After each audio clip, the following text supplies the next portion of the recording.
Mafia को jail में नहीं रखे तो क्या महल में रखे, पीएम मोदी का बड़ा बयान। और हिंदुस्तान सर्वोपरि क्या है, राष्ट्र या धर्म, हाईकोर्ट। और गांव के विकास को लेकर 7 निश्चय योजना की शुरुआत। गांव में 15 अप्रैल तक लगेगी solar street light, CM Nitish Kumar का बड़ा ऐलान। और विधानमंडल के तर्ज पर पंचायतों में भी उठेगा सवाल जवाब, वार्ड सदस्य रखेंगे पंचायत में अपनी बात, करेंगे सवाल जवाब, मुखिया जी से भी पूछेंगे सवाल, जिसे प्रतिनिधियों को देना होगा जवाब। स्कूल कॉलेज में धार्मिक पोशाक पर फिलहाल रोक, डीटीओ रहे 2 अफसरों के खिलाफ मनी लॉन्ड्रिंग का केस हुआ दर्ज। मुंगेर रेल पुलिस का लोकार्पण आज मुख्यमंत्री करेंगे। देश में कारों की क्रैश टेस्टिंग होगी अनिवार्य।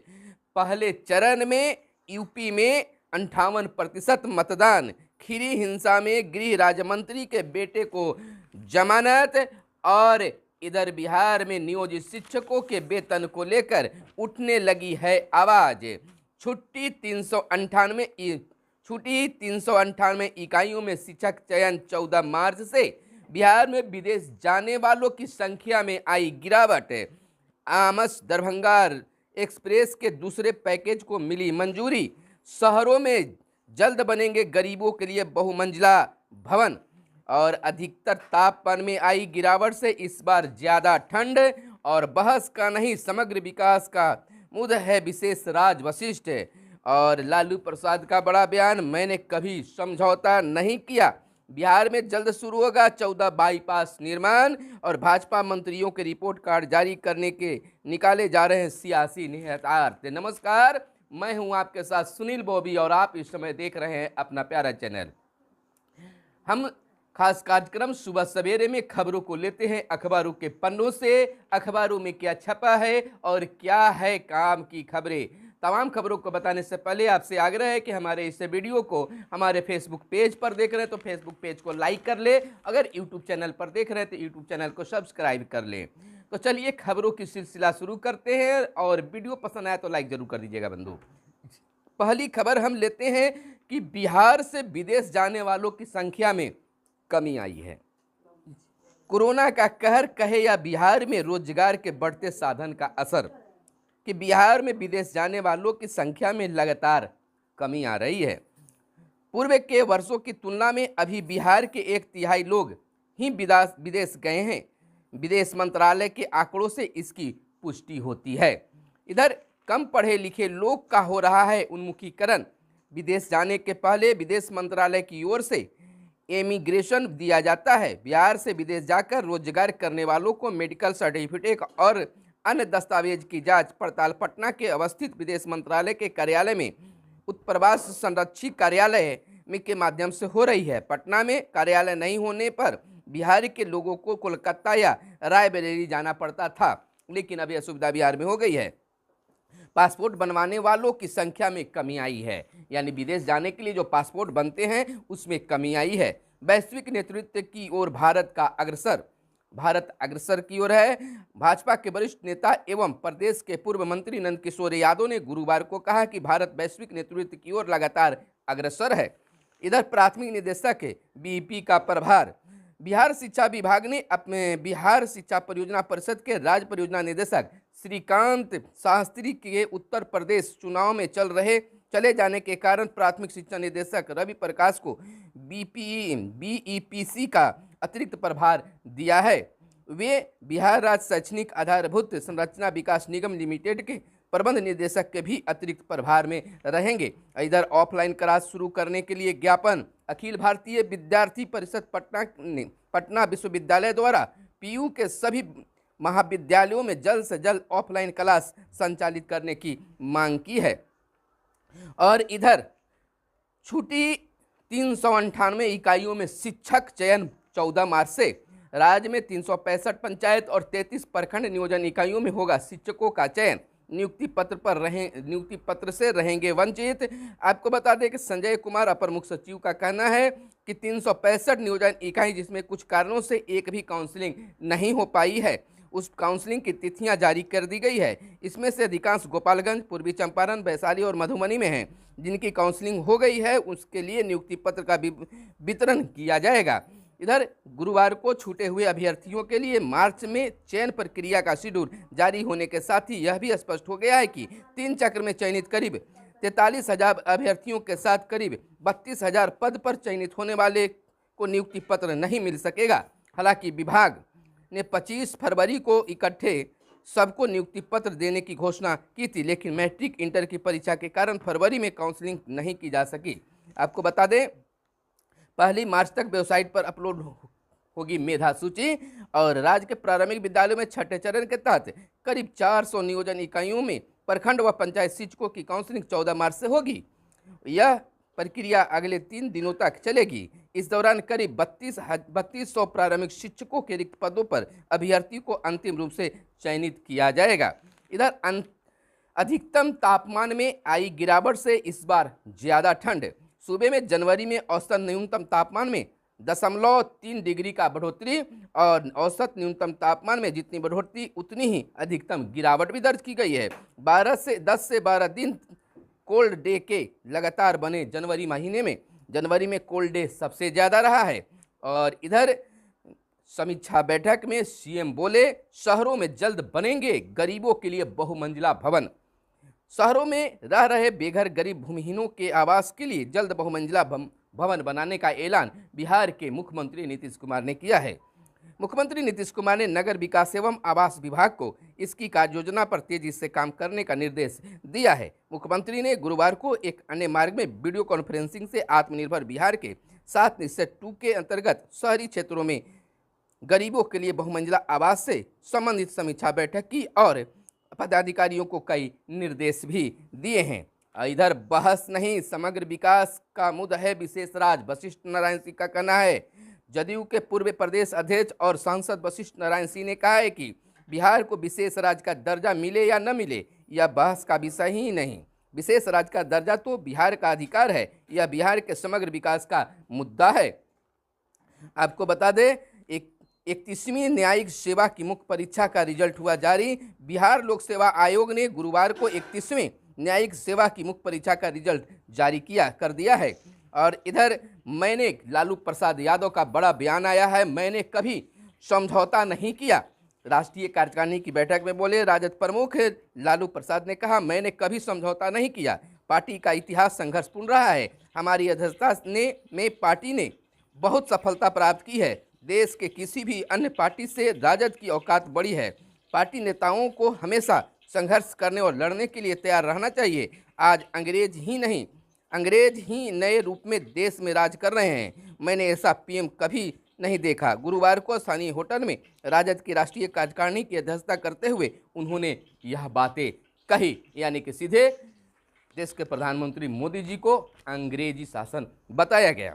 इधर बिहार में जल्द शुरू होगा 14 बाईपास निर्माण, दिसंबर 22 तक पूरी होने की है योजना। आपको बता दें कि भाजपा मंत्रियों के रिपोर्ट कार्ड जारी करने के निकाले जा रहे हैं सियासी निहार्थ, यानी कि बिहार में एक बार फिर से चर्चा परिचर्चा यानी कि राजनीतिक गर्मा गर्मी है और लालू प्रसाद को फिर पटना में वापस आने से राजनीतिक गलियारों में गहमा गहमी है।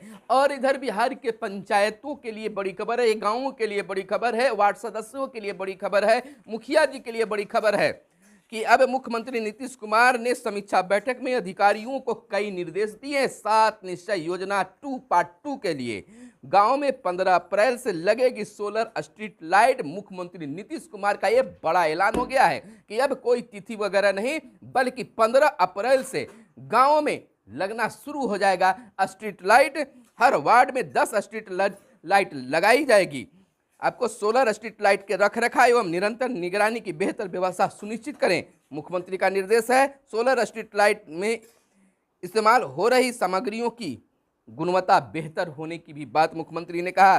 रिमोट मॉनिटरिंग सिस्टम से होगी निगरानी, यानी कि बिहार के मुख्यमंत्री ने यह ऐलान कर दिया है कि हर गांव में सोलर लाइट लगाने की प्रक्रिया 15 अप्रैल से शुरू हो जाएगी और हर वार्ड में कम से कम 10 सोलर लाइट लगाए जाएंगे। यानी कि एक बार फिर से 7 निश्चय योजना पार्ट 2 को मुख्यमंत्री आगाज कर चुके हैं, यानी कि रफ्तार देने के चक्कर में हैं। और ऐसे भी अप्रैल महीना में पंचायत प्रतिनिधियों के लिए जो फंड होता है वह भी आना शुरू हो जाएगा। और दूसरी बड़ी खबर भी पंचायत प्रतिनिधियों के लिए ही है। विधानमंडल की तर्ज पर पंचायतों में सवाल जवाब होगा। पंचायत प्रतिनिधि सरकार की योजनाओं और कार्यों से संबंधित सवाल करेंगे और जवाब भी मिलेगा। यानी कि वार्ड सदस्य अपने मुखिया से सवाल पूछ सकते हैं, जिला परिषद सदस्य जिला परिषद अध्यक्ष से सवाल पूछ सकते हैं। और इधर बता दें कि सम्राट चौधरी ने बड़ा ऐलान करते हुए, बड़ा बयान देते हुए कहा है, जिला परिषद सदस्य, पंचायत समिति सदस्य और वार्ड सदस्य भी सरकार की योजनाओं और कार्यों से संबंधित सवाल कर सकेंगे।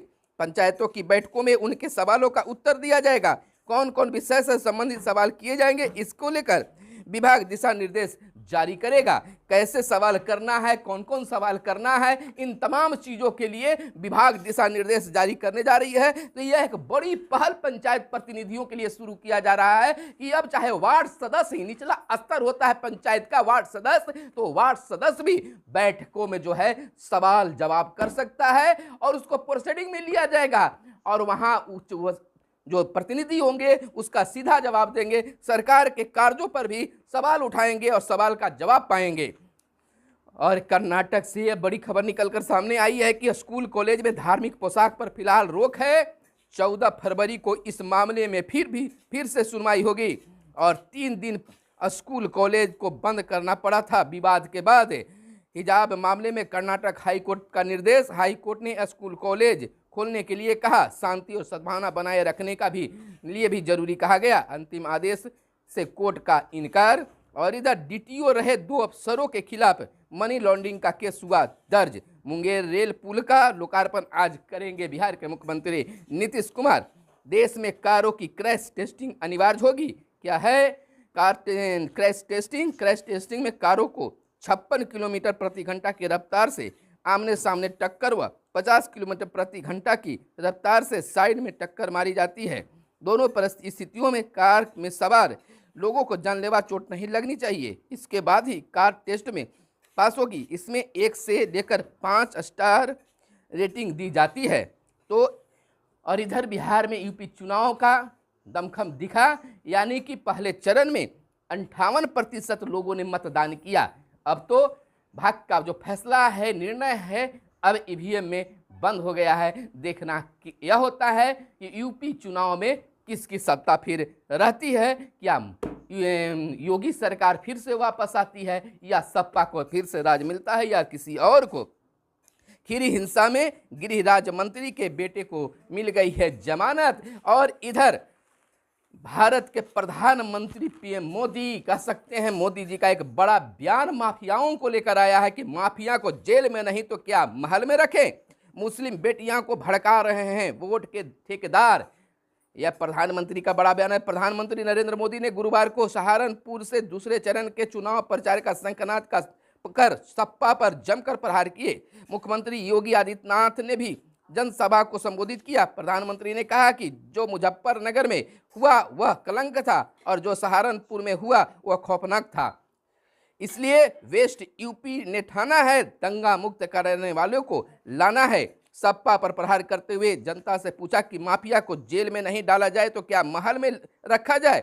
वेस्ट यूपी में हो रहे पहले चरण के चुनाव पर उन्होंने कहा कि पड़ोस में वोट पड़ रहे हैं। मुझे खुशी है कि वहां पर लंबी लंबी लाइनें लगी है। मैं वहां के मतदाताओं से क्षमा याचना करता हूं। आयोग की गाइडलाइन के कारण मैं उन लोगों के बीच नहीं पहुंच पाया। इधर मद्रास उच्च न्यायालय ने कहा देश में हिजाब विवाद से कुछ नहीं मिलेगा। यह धर्म के नाम पर देश को बांटने की कोशिश है। हाईकोर्ट का कहना है सर्वोपरि क्या है, राष्ट्र या धर्म। वकील फैसले को पढ़े बिना कोई टिप्पणी न करें। और इधर विदेश से आने पर कोरोना जांच नहीं। चंद्रा बंधुओं पर फॉरेंसिक रिपोर्ट के इस्तेमाल की अनुमति और कूटनीति हल व दबाव का दौर जारी। दुनिया भर में कमजोर पड़ रही है कोरोना की लहर और न्यूजीलैंड में कोविड नियमों के विरोध में संसद का घेराव। तो यह थी आज की हर छोटी बड़ी खबरें जो आपको जानना जरूरी था। फिर मिलते हैं अगले दिन अगले वीडियो में। तब तक के लिए दीजिए इजाजत। धन्यवाद। जय हिंद, जय भारत, वंदे मातरम।